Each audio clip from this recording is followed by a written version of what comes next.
when I started macrobiotics, I was introduced to it by a friend of mine, and uh, he had asthma and he wanted to cure his asthma. He said he found this Japanese diet that was going to help him cure his asthma, and he suggested that I might want to do that with him. And so I did, and without any expectations, I was suffering from a fairly serious health problem myself. I had a very advanced case of ulcerations in my stomach. It was so bad that they said that they might have to operate, and I was only 24 years old, and so I thought, oh God, this is something that happens to really old men, having their part of their stomach taken out. But the results that I got from eating well were phenomenal, and were not readily accepted by my physicians. And that was perplexing to me as to why that was there, because it was her testing, her x-rays and everything, that showed that the ulcers had pretty much disappeared. That probably would have been the end of it right there, uh, if I hadn't gotten hooked into parts of the philosophy that I was really interested in.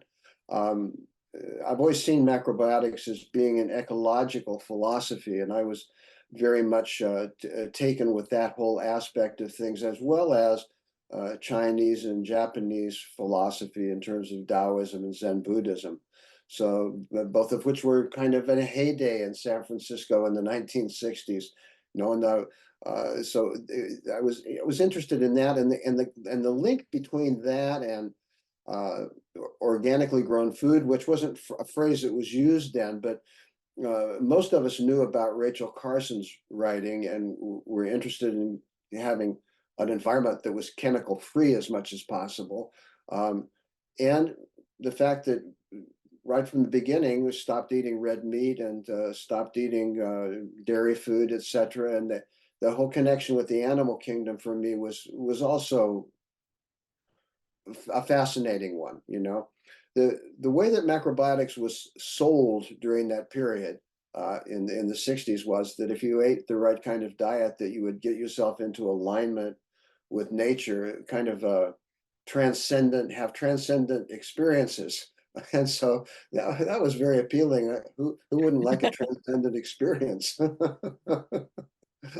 So that's it. And I've been, playing that game for almost 58 years now. And I find it endlessly entertaining and exciting and informative. And so I will keep on playing it. That's just the way I live. It's not a thing that I do anymore. That's just the way that I live.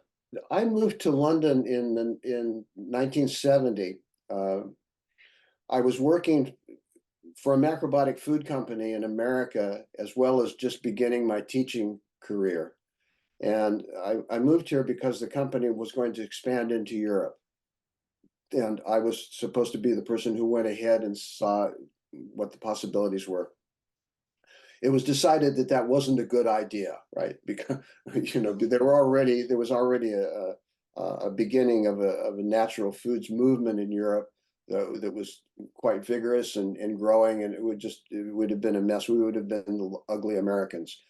So I decided to stay on, and I started working with Greg and Craig Sams, who owned a shop on the Portobello Road called Ceres, and I managed that shop for a bit of time. And I was also teaching as well. I was teaching in any place that would have me, women's groups, libraries, wherever, no vast audiences, sometimes only two people show up, but I was kind of honing my skills, so to speak. But I had another interest not aside from, but part of my macrobiotic interest was I wanted to see if macrobiotics could be helpful for drug addicts. I had friends along the way who had succumbed to drug addiction, and I was also interested in psychology. And it just so happened that I think it was around 1973, the first human potential center in Europe opened up in London, called the Quasar Center. and they were offering classes in Gestalt therapy and group encounter and things like that. And uh, I didn't have any money to spend on the courses. So I went and I said I would teach them, I would teach their practitioners, their people, shiatsu massage Mm. in exchange for courses. And the classes became very popular. And so I managed to enroll in a kind of a practitioner's program for 9-month program, which was very, very intensive. It was like 2 nights a month, excuse me, and one weekend a month. And the weekends were all lockdowns. You couldn't leave the meeting once you were in the meeting. And out of that, I made some friends, of course, in the group. And at the end of that course, uh, two of the people in the course came up to me with a set of keys and said, you said that you'd like to start an education center. Here's your education center. And I said, you're going to be kidding. And they said, no, we've got a house. And they took me over to the Caledonian Road in Islington. And there were a whole row of squats there. And they had cracked this squat for me. And it was a completely unique concept for me. I mean, in America, if you go in somebody else's house, you get shot. So I was, I was very tentative about the whole thing, but and so I went to the council and I said, look, I've got the keys to this place, and if you let me stay there, I'll keep the place clean and and it won't be cracked open by drunks or homeless people all the time, and I'll do things there. I'll fix the water and hook things up. And when you're ready to have this piece of property, if that ever takes place, um, then I will happily move out. Right? Just give me a month's notice and I'll be gone. And they said, okay, that's a fair deal. And so that's how we started. And we opened up Amazing. what was called the Self-Help Center. And I had a doctor, a psychologist, a midwife who came once in a while, and myself. And the idea was to have a place where people could come and just get advice, like a free advice center. I started doing classes there, and the classes became popular, macrobiotic classes, and there were already a few macrobiotic people in London, aside from the Sams brothers that I knew from my teaching. And we started looking more intently for a proper place to live. Um, I met at a series of seminars that were held in London, an American guy, and he was working with the Franklin Institute, which was a biofeedback group. The 1970s in London were really very incredible in terms of alternative healthcare and a lot of other things too. Um, and he he contacted me and he said, "Look, I've got a proposal for you."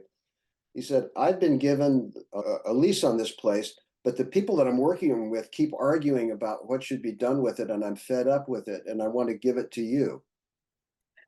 And I said, "Wow, that's amazing." And I went with Peter Bradford and Donald Cox and his wife Jean, a couple of Yeah. other people. We went and we looked at this place, and it was mammoth. We thought, God, something could be done with this place, and so we just took a leap. I had about £1,000 saved up, and I went to the bank up the street. You could never do this today, this stuff. I went up to the Barclays Bank up the street, and I said, "Look, I've got the lease on this building down here, this old school building. I want to fix it up. I've got £1,000 to put in the bank." I said, and what I'd like is an overdraft facility and a loan." And they gave it to me. I just Amazing. I just outlined what I wanted to do.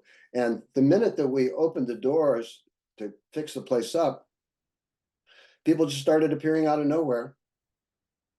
People wanted to come and work and help. And and there was a ton of work to be done. Actually, the work never was finished, I think, right? But we started working on it, and that grew. And we wanted to have a multi-service place. So we ended up having a food store and a bookstore and a cafe and a cooking school and a dojo and eventually a children's school, a Wow. nursery school. all under one roof. And that was where I left it in 1981 when I went back to the States. Michio Kushi asked me to return to the States and headline a project over there. On the Kushi Institute was there too. Before, macrobiotics to me has always been an ecological philosophy. And by that I mean,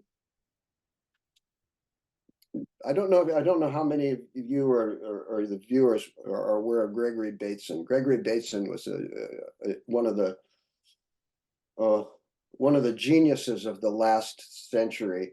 He was a psychologist, he was an ethnologist, he was an anthropologist, he was involved in everything. He was one of those kind of Buckminster Fuller type figures, who just his mind.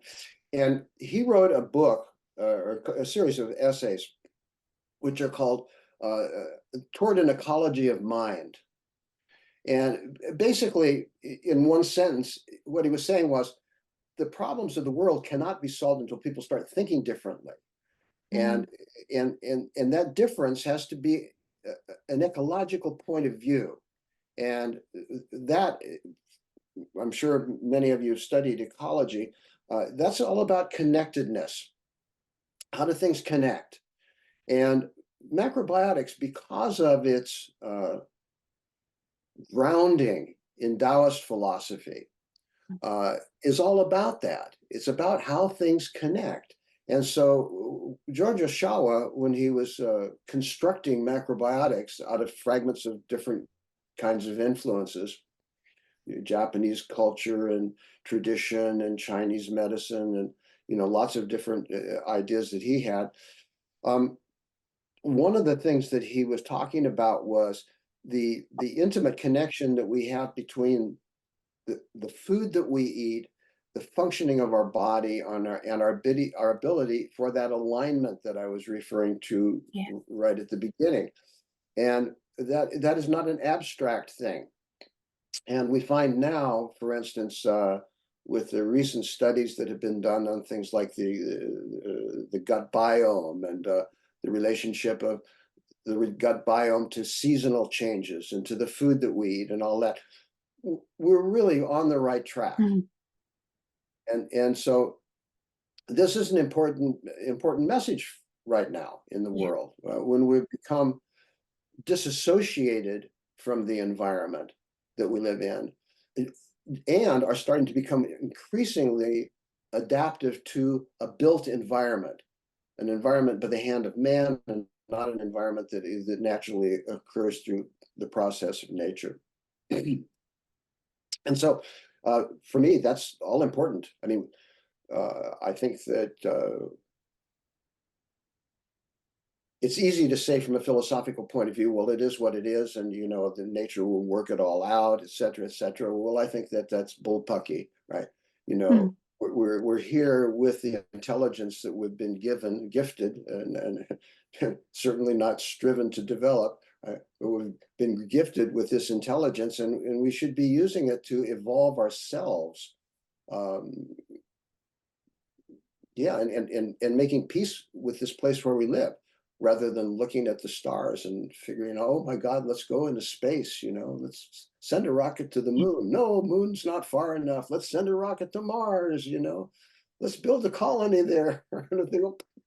We don't know how to live here, So first things first, this, to me, this can get overcomplicated really easily. We're a reflection of thousands of years, hundreds of thousands of years of evolution. During the course of that evolution, we have developed and evolved with the planet, not separate from it, but with it.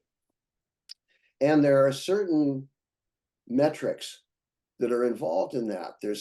There are the seasons of the year, there's the temperature, and there's the environment that we live in, et cetera. We've learned how to adapt to things. And that adaptation is always just to create homeostasis or balance, right?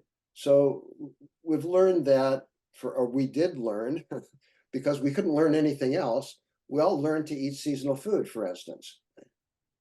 So that means that when the weather is cold, we ate foods that were more warming. When the weather was warm, we ate foods that were more cooling. That's simple. That's yin and yang. We learned that there are certain ways of cooking that can enhance foods in a particular way, that can make them more thermogenic, or we can have the food raw and have it in its natural state. So all of this is just yin and yang. Now we can extend that out if we want, if it's interesting to us, into other things. I mean, toward understanding the physiology of the body, for instance. But that's all it is at basis. There's another aspect too, and that is the way that I'll use the word primitive advisedly here. Macrobiotics is a very primitive philosophy in the sense that it's not analytical. It depends on our senses to a very high degree. So there's things like understanding the morphology of things. Does it, unfortunately, I don't have an array of vegetables in front of me, but is a carrot different than a cabbage? And you say, well, yes, it is. How and why? And does that say anything about its carrotness or its cabbageness, right? So the way that I approach yin and yang is at that level of simplicity. Right? I think that the children can understand yin and yang very easily. So classifications that are there are interesting, they're fascinating, but in order to live a healthy life and to enhance our own development, our own personal development, we can decide how deep or shallow we want to go. We can't change things that we don't understand. And my own feeling is, and I know that some people disagree with this, my own feeling is that the best way to change things is to model things. If you want to help people be happy, right? And if you're not happy, you have to learn how to be happy yourself first before you can start helping other people be happy. If you want to be healthy, you have to be working on yourself. And then hopefully your health is reflected out to other people, and that becomes something that is appealing to them. One of the things that, and I say this advisedly because it can sound extremely arrogant, but Marlene and I, my wife Marlene, we've always tried to just present what we do as being normal, not unusual. Now, we just spent a week at the Oxford Literary Festival presenting our books and meeting people, and Marlene created these beautiful vegan menus for like 150 people twice, 300 people, which were a huge success. And they were a success with people, 99% of them had never eaten a vegan meal, consciously anyway, And at the first opening, the opening dinner, there was no option. They were all vegan dinners, right? When the dinner was open and Marlene was presented and said, "This is who designed the menu," there were actually whoops, right? Woo woo, from people. And this is a very staid crowd. This is Oxford, This is people that are all done up and very and when people would come up and talk with us, it's interesting how sometimes people say, "Oh, I've always been interested in this, but I never really tried it because it seems like it's just kind of weird, or this and that." And you tell people, no, it's not weird. You already eat vegetables, it's just taking something off the plate and learning how to prepare the other foods better, right? In a better way. And I can understand that because when I first moved to England, I thought, my God, what have they done with the vegetables here? Because I'm sorry if some find that offensive, but England at that time, in the 1970s, it was a joke about British cuisine, where everything was boiled. So, yeah, I think that's it's just important that we there's lots of things to do, good things to do in the world, lots of them, right? Lots of exciting, wonderful things that can contribute to social justice, things that contribute to ecology, lots of good things. We all have to eat, and so why don't we just work that one out, so that we've got that out of the way. Okay, food, I have to eat, so I might as well eat food that's reflective of ecological balance, it's reflective of excellent health. uh, when I started doing this, there was no science at all behind what we were doing, the nutritional part, no science. And we kept saying, oh my God, if there was only some science. And so, well, now we've got it.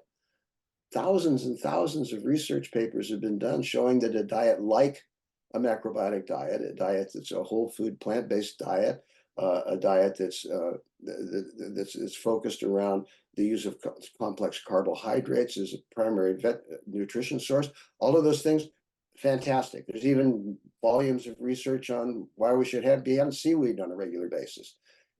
This is a bonanza. This is the time to straighten the diet out. So.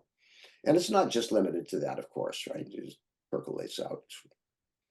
I always enjoy coming to Concord to teach because it's always a group of people that are interested in moving forward. People are have an inquiry going which goes beyond just the surface. People want to go deep with their understanding of what they're doing in the world and how we all relate in the world.